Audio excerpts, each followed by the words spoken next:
Okay. Hi, welcome to MHD-TV. I'm Susan McCabe, and you're here on Person to Person. Today we're here with Dolly, and Dolly's going to tell us about what it's like to live with PTSD. PTSD, if you don't know, stands for Post-Traumatic Stress Disorder. And so, Dolly, tell us a little bit of your story. How you get PTSD, you have to have physical, emotional, sexual abuse to get that, and a lot of traumatic in your life. It's hard to live with it. You have to face it because you have your ups, you got your downs. I had it because I was 6 years old when I got diagnosed with PTSD. How did you find out that you had PTSD? When I was thinking suicidal, homicidal, I was 6, my mom went and got me diagnosed what it was. It's good that you were able to get help that early. It's a shame that you needed it that early.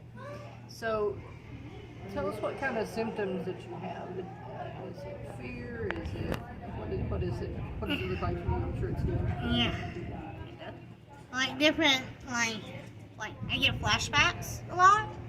Sometimes different noises, smells. Sometimes reminds me of that person.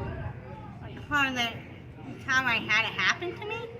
Sometimes I get flashbacks. Sometimes I don't. It depends on what's going on. So when you say flashbacks, is that different than just remembering? Can Yeah. you explain it a little bit?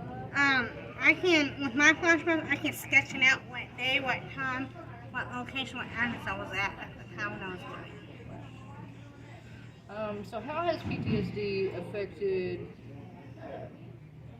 like school and friends? You said every day it's a little bit different. Yeah. So. I used to isolate myself a lot. I don't want to be around anybody, anything like that. And then over the time, outside me, get a lot of help. And I finally realized not too long ago I need a little bit more help than I thought I did for my PTSD. That's a hard point to get to when you Yeah. So what are some of the things that make it better? Being around positive people that you can trust, like church, or people that don't break you down. And you mentioned one of the things earlier that animals help you to be around. Yes. Can you explain that a little bit? Because animals can sense when you have an emotional problem or a physical problem, anything. I had a dog that I was about to try to hurt myself, jumping over the back over my head, poke a hole in it. And my mom got me help. Are there things that make your PTSD worse? You mentioned smells inside. Are there things that make it worse? Do you know what those are going to be, or can it surprise you? And also, it can surprise you without you knowing it.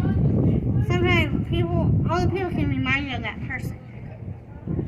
Or depends on what circumstance, what's going on. You've had some real victories lately. Tell us about some of your victories. I finally, what helped me, I got out of a situation. I was blessed that I could do it on my own. Without relapsing with my PTSD, trying to think of something I shouldn't be thinking about. But while I was, if I didn't get my help from the church and from my big brother, I wouldn't be here. And you're also going to try something else new. You've got your own place. What else are you going to try next new? Going to school, be a counselor. So what advice would you give to somebody who's dealing with PTSD? Maybe they're just finding out what's going on.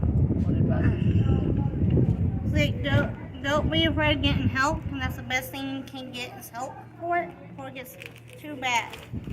There are different signs of it. Very good. We appreciate you coming to speak with us today. This is a subject that a lot of people don't know about.